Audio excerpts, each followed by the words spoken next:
Hello! The topic I chose today is Kamigawa! In the card game, Magic the Gathering, they create different worlds, usually based on real-world mythologies and cultures, and this one is based around Japan and its mythos. I chose it because I love Magic the Gathering, so let's get into it. In this video, I'm going to talk about some of the ways Wizards of the Coast adapted Japanese myth and culture, and speak on the comparisons to reality. Each time a world is visited in Magic the Gathering, a symbol is created for it to help players recognize it.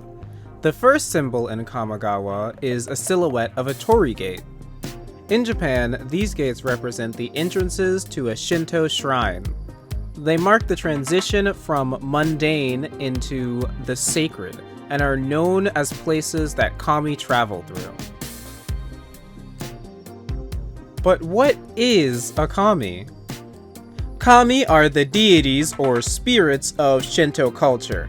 They are the landscape, the natural phenomena, the weather, and all things. They are the manifestations of the energy of the universe and are considered exemplary of what humanity should strive towards. Kami are believed to be hidden from this world, existing in their own parallel.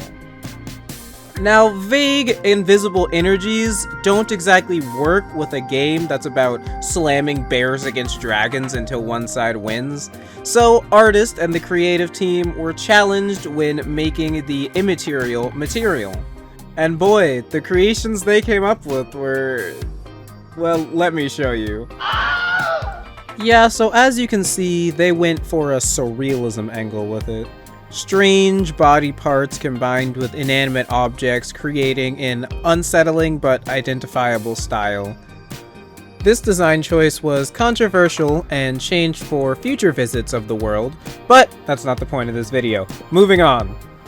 Kitsune are another element from Japanese mythology.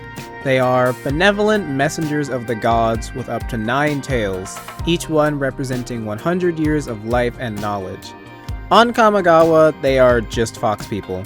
Like everyday, run-of-the-mill, walking down the street fox people.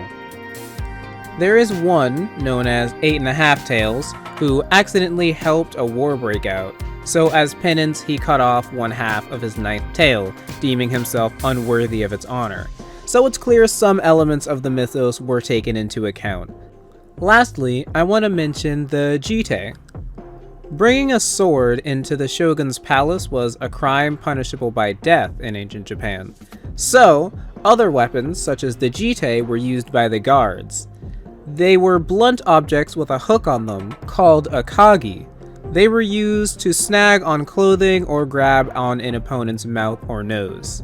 They portrayed this in-game by making it really feel like you're being beat over the head with a blunt object by how overpowered this card is. Well, that's enough Japanese from me. Arigatou gozaimasu!